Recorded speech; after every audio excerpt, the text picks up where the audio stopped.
보호 종료 청소년 실태와 자립 지원 방안.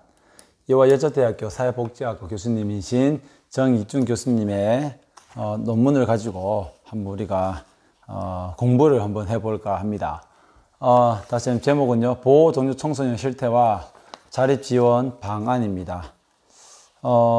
이 목차에 보면 일단 그 보호 종료 아동의 자립 실태 양적 조사를 위해서 주거 현황, 경제 현황, 진학 취업 현황, 자립 현황, 심리 정서 및 사회성, 그리고 친부모, 생존 여부, 이렇게 양적 조사는 이렇게 하고요. 그 다음 메타 분석을 하고, 그 다음 자립 지원 방안으로 인한 그 방안이 무엇이 있을까? 보호 종료 전 건강한 의존을 위한 준비, 그리고 세컨드 찬스, 그 다음에 보호 종료는 자립이 아니다. 경계선 지적 기능 아동에 대한 자립 지원, 이렇게 크게 나누어서 이렇게 글이 쓰여져 있습니다. 먼저 최근 5년 보호 대상 아동 발생 현황을 보면 유기, 미혼 부모, 혼외자, 미아, 비행, 가출, 불황, 학대, 부모 빈곤, 실직, 부모 사망, 부모 질병, 부모 이혼. 정말 보호 대상 아동이 발생하는 그 원인들이 엄청나게 지금 하나, 둘, 셋, 넷, 다, 여섯, 일곱, 여덟, 아홉, 열, 열둘, 열셋, 13가지 원인으로 되어 있는 것을 알 수가 있습니다. 그리고 보호 대상 아동의 조치 현황으로는 아동 양육시설, 그룹홈, 기타 시설, 소년, 소녀 가장, 입양, 가정 위탁, 입양 전 위탁으로 이루어져 있음을 알 수가 있습니다.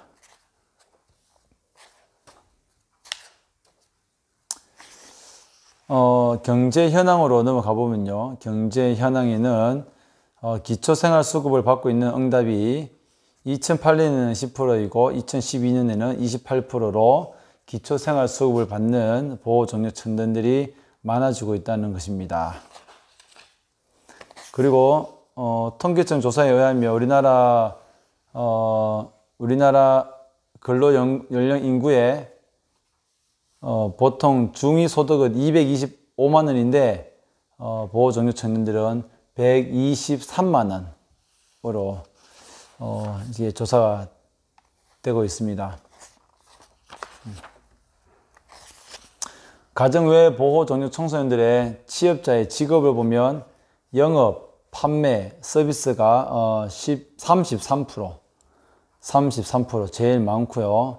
그 다음은 기술직이 있고, 그 다음은 간호사, 사회복지사 등이 있고, 그 다음 일반 사무직, 그래서 영업사원, 그 다음에 판매직, 서비스직이 제일 많은, 가장 많은 비율을 차지하고 있다는 것을 알 수가 있고, 그 다음으로는 기술직, 그리고 단순 노동직으로 되어 있다는 것을 알 수가 있습니다.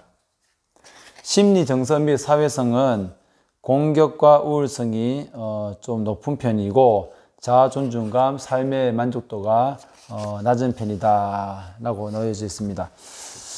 그리고 친부모 생존 여부에 보면 친부모 생존 여부는 81.3%가 친부모가 생존하고 있다. 그래서 열의 8은 친부모가 생존하고 있다. 그리고 9%는 사망했고, 친부모가 사망했고, 9.7%는 생존 여부를 아예 모른다 라는 것을 알 수가 있습니다. 그리고 친부모가 생존해 있는 응답자 중 19%는 부모와 연락이 두절되어 있습니다. 그 이유는 부모와 연락을 하고 싶지 않거나가 제일 많고, 그 다음 부모 연락처를 모르거나 부모님이 자신과의 연락을 원하지 않기 때문이라고 있습니다. 이런 걸로 봤을 때에는 부모와의 관계를 개선하거나 부모로부터 받은 상처를 치유할 수 있는 개입 방안에 대한 고민이 필요하다고 하고 있습니다. 연구 결과를 보면요, 이제 개인적인 차원에서 자립 경험을 보면 자립과 의존 사이, 그래서 보호 종료 후에 혼자가 된다는 생각으로 힘겨워하며 모든 것을 책임져야 한다는 두려움, 그 두려움과 현실적 어려움에 불안정한 생활을 하지만 그 속에서 긍정적인 자세로 자립을 준비해야 하는 의지를 보이기도 합니다. 그래서 보호기간 동안 받는 자립교육을 기억하며 스스로 살아가기 위한 끊임없이 노력하고 연습하고 있는 것으로 나타났다 라는 결과가 있고요. 이런 것들을 봤을 때에 개인적 차원에서 자립 경험은 긍정적인 심리적인 면에서는 긍정적인 의미가 필요하고, 그러나 혼자됨의 외로움 삶 속에서 느끼는 힘겨움도 있다. 그리고 진로에서는 자립을 위해 미래를 확실히 준비하고 자립이라는 큰 산을 넘기 위해 열심히 노력하고, 그리고 꿈을 이루기보다는 생존과 직결되는 그러한 자립과 의존 사이가 있는데요. 이 자립과 의존 사이는 환경적 차원에서도 알 수가 있습니다. 디딤돌과 걸림돌 사이에서 살펴보면 가정 외 보호 청소년들의 사회적 인식, 그 사회적 인식이 걸림돌이 될 수가 있습니다. 부모의 잘못임에도 불구하고 사회적 편견과 낙인으로 인해 또 다른 상처를 받으며 살아가고 있다. 이들 스스로 그 낙인을 벗어나기 위해 노력하는 것으로 또 나타나 있습니다.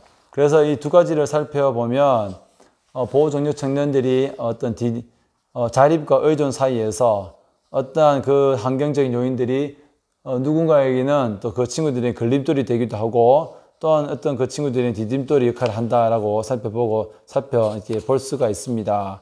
환경적 차원에서 자립 경험, 디딤돌, 걸림돌 사이는 관계 영역에서는 의지할 수 있는 든든한 지지체에게 감사하고 애틋한 관계. 그러나 보호기관에서 한 것이 마음의 짐이 되기도 하고, 가족이지만 혈연 관계가 아니므로 불안정하다. 이런 내용들도 있습니다.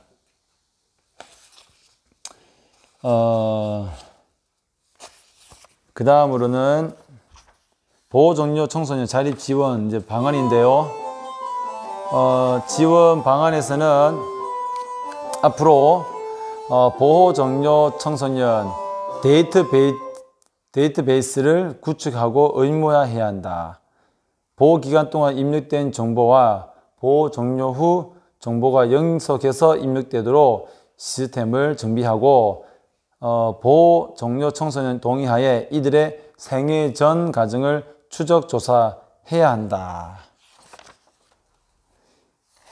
가정 외 보호 아동의 심리적 외상을 치료하고, 보호 기간 동안 아동의 친부모 및 가족에 대한 개입을 병행하는 것이 효과적이다.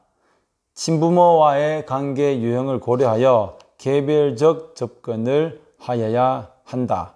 친부모와의 관계가 긍정적일 경우에는 관계회복 프로그램을 제공하고, 부모에 대한 지원 방안 마련을 통해 가족의 재결합을 유도하는 것이 효과적이다 라고 합니다. 그리고 공공과 민간의 협력 네트워크를 강화하고 정보를 공유해야 한다. 보호 종료 청소년 대상 홍보를 확대함으로써 정보 접근에서의 차별과 배제를 방지하여야 한다. 그리고 사후 관리 체계를 구축해야 한다. 등등 여러 가지 보호 종료 아동에 대한 주거 지원 서비스, 사례 관리 등등에 대한 여러 지원 방안을 얘기하고 있습니다. 그리고 무엇보다도 작년부터 주고 있는 자립수당에 대한 지급 시 아동보호 전담 요원과 면담 과정을 거치도록 해야 한다라는 것들이 있고, 보호 종료는 자립이 아닙니다. 우리나라도 영국의 staying put 또는 staying close처럼 같은 개념을 참고하여 가정보호 종료 후 자립 이행기를 도입할 필요가 있다. 그리고 보호종료 청소년 1인당 후견이 필요하다. 그래서 개별적 맞춤형 단계별 자립 지원이 필요하다라고, 마지막으로는 건강 지원 서비스가 매우 미흡하기 때문에 보호 청년들에 대한 건강 지원 서비스를 해 주어야 한다라고 하면, 마지막 또 경계선 지적 기능 아동에 대한 자립 지원에 대한 내용을 말하고 있습니다. 긴 논문이 아니라 여러 간담회에서 발표한 논문 형식의 글이 되겠는데요. 정희준 교수님이라고 하면 우리 아동복지에 있어서는 그래도 대표적인 아동복지 전문가라고 할 수 있습니다. 보호 종료 청소년 실태와 자립 지원 방안을 이거 제가 보면서 가장 느낀 건 정말 자립이 어렵고 자립을 하기 위해서는 정말 많은 영역에 심리 지원, 뭐 주거부터 해서 경제 교육까지 많은 부분에서 이렇게 교육이 필요하고 또 그 교육을 받고 난 다음에 사후 관리를 하고 또 그 사후를 관리할 수 있는 사례 관리자가 필요하고 생애 주기별 어떤 그런 데이터베이스가 필요하다는 것을 학문적으로 이렇게 말씀을 하고 있습니다. 그 모든 것들을 근거로 바탕으로 해서 이렇게 근거를 바탕으로 해서 이제 여러 이제 지원 방안들을 설명하고 있습니다. 무엇보다도 가장 기억에 남는 것은 그 건강한 의존입니다.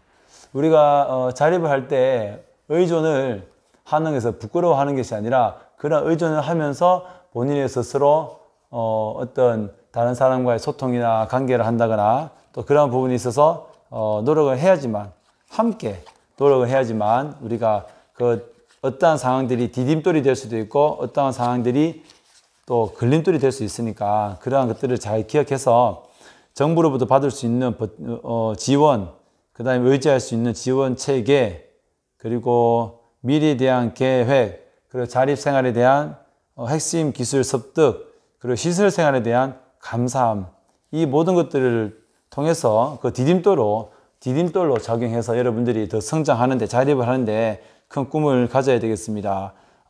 걸림돌로서 불안을 느끼거나 미래에 대한 불확실한, 그 다음에 부양, 부담, 원망, 미움, 정보 부족에 대한 위기, 또 시설에 대한 사회적 편견, 낙인, 이런 모든 것들로 인해서 어떤 그 나쁜 영향을 받지 마시고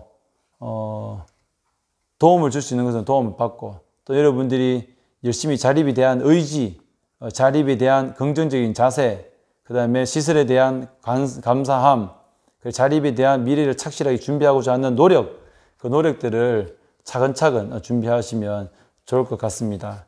앞부분에 있는 정말 아동 아이들을 발생되는 그 원인이라든지, 그 다음에 기초생활 수급자의, 그 다음에 친부모와의 연락되는 그런 자세한 내용들은 다시 한 번 더 영상을 통해서 우리가 잘 알아갔으면 좋겠습니다. 너무나 좋은 논문을 써주신 정익준 교수님께 감사를 드리고, 나중에 기회가 된다면 교수님과 또 더 자세한 인터뷰를 통해서 우리나라 아동복지에 대한 그런 현실을 다시 한 번 더 여러분에게 알려드리도록 하겠습니다.